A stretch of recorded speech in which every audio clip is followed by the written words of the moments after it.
And we are wrapping up our stay at CPAC in 2018. And Dale, I wanted to kind of get some thoughts from you Sure. on everything that's kind of happened. A couple of things. Let me just throw a couple of things out at you. One of the things that jumped out at me was, and it has to do with our membership growing, was there's so many people who came by here and they were like, oh yeah, hey, I'm a member. I don't remember that happening before. I do not remember that happening before. It was a fun and exciting thing and dynamic to see occur. I met numerous members who shared their stories with me about how they become a member, how they found out about us, why they made that switch and move. Yeah, that was a very gratifying experience. And it wasn't just attendees; it was people who were speakers too. Speakers and as well as pundits and those who influence thought and policy here in the Washington D.C. area. That's what's thrilling to me. One of the other things, of course, was your speech to the CPAC convention. First of all, great job.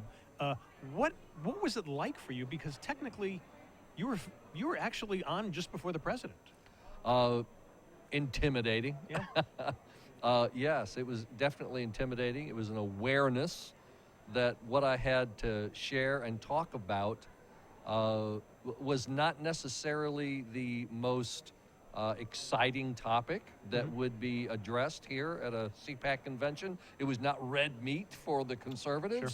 Sure. It was really, I hoped that it would stimulate thought and analysis because we really are caught up in a healthcare system, and our leaders, our legislators, are not talking about the fundamental crack in the foundation.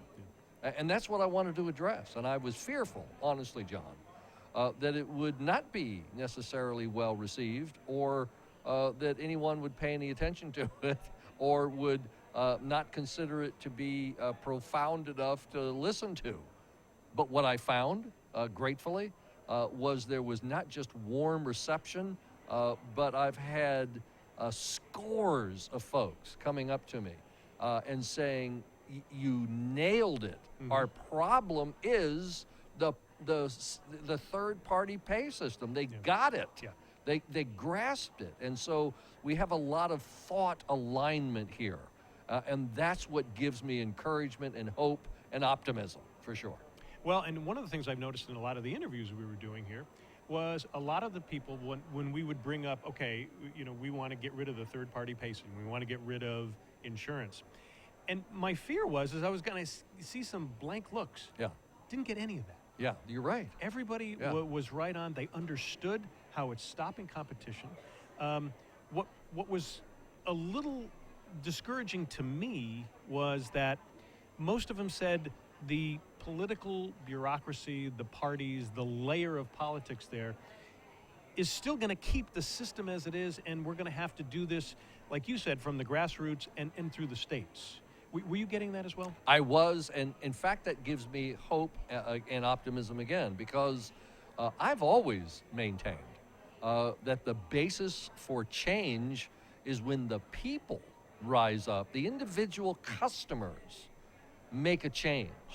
And that takes education, that takes expansion or exposure of the concept. It creates conversation and education.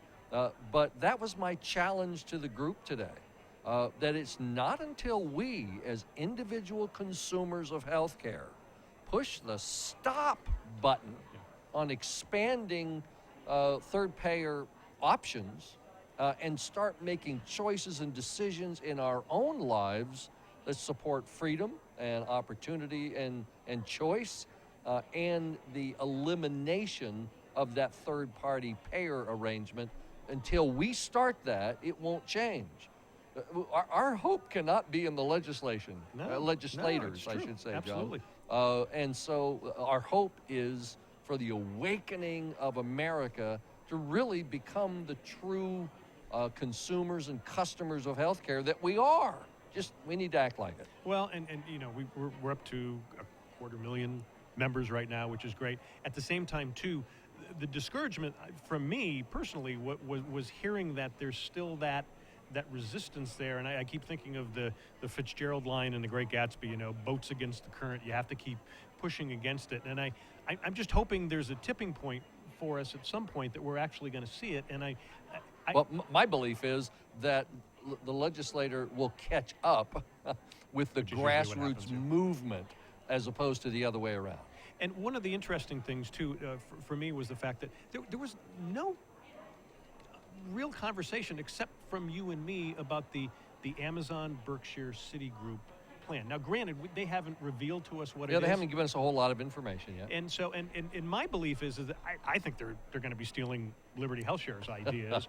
And we also got the feel from somebody that they thought, no, they might not do that. It's going to be something dire, that it's not going to be as optimistic. So I know we're waiting for that, and we're waiting to see what's going to happen.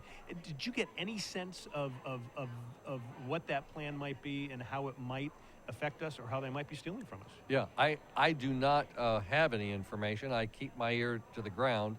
However, as I talk to influencers in the arena of healthcare who know what move they're attempting to make, the feedback, honestly, that I'm getting is that they are trying to create a much more expansive, self-funded plan. Yep. And use the existing constructs of self-funded employer-sponsored plan, which is not very innovative. Mm-hmm. They're kind of stuck in the system. I was hoping, honestly, that with guys like that, that they would think outside the box, but we'll see. In fact, I would be thrilled if they would pick up on principles of health sharing, because I think it would lend credence to the model. But we'll see. And those guys are into free enterprise, so you would think that's something they're going to like. And of course, we'll be following that for you as well. I'm an old self-funded, employer-sponsored plan administrator, and so those kinds of concepts and principles have been in place for bunches of years. Mm-hmm.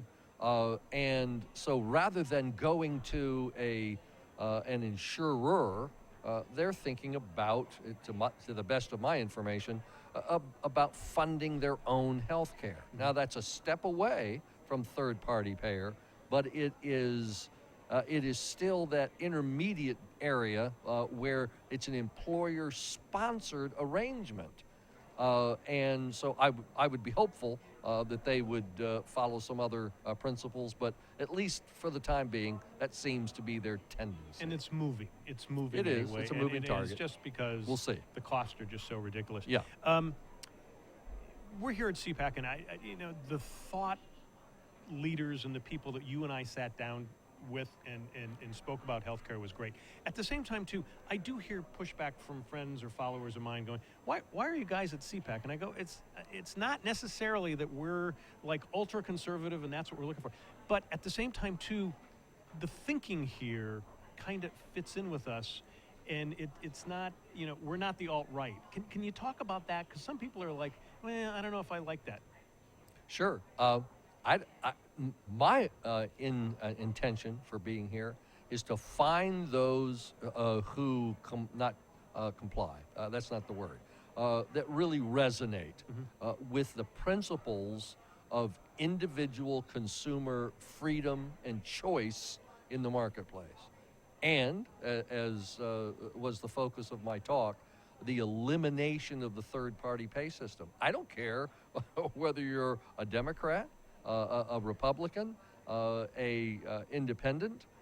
I just want to gravitate towards those and that constituency that adopts that mentality regarding healthcare. And we find a great resonance to that here, as we do other places as well. Absolutely. So it's not about a political agenda, because to me it's not political. It's about applying ethical, religious, and time-tested principles and values to an area of vital importance in our lives of healthcare, And for those who identify with that, I welcome them all across the spectrum. Absolutely. And just in closing off here, what I first talked about was that so many people have come up to us, and we didn't realize they're members, and now they're members. I thought one of the great moments, aside from the ovations you got in your speech, was Matt Schlapp coming out and speech bombing you. That to me was one of the great moments, and I loved your response to that. And then when we actually talked to Matt about that, but the sincerity of the fact that he is now a member of Liberty HealthShare. For those listening to us, the speech was interrupted about halfway, or really it was close to the end, in which as I spoke about what healthcare sharing is and its freedom to make choices about how our money is spent, and in our case, we're pro-life, John. We do not utilize our funds to participate with abortion and ending innocent human life. Matt Schlapp, the chairman of the American Conservative Union, walked on the stage from the back, waving his application and saying, "I'm joining this. What did you just say?" And it was a great moment, and it was fun, and that's never happened to me before, so hopefully I didn't look too terribly startled or knocked off my game, but it was fun. You handled it with great aplomb, my friend, no doubt about it. Not only a great speech, but also we've had a great time here, and it certainly affirms a lot of the stuff that we've been doing, and thank you as well. Oh, my pleasure, and thank you for your commitment to the who and what we are, and your participation with us on the team. So thank you. Thank you very much. You've worked hard this week. Well, I love being here, love the cause, and if you need more, just go to our social media pages. We've got a lot of stuff there, not only behind the scenes of CPAC, but also new content as well. So remember, Liberty HealthShare.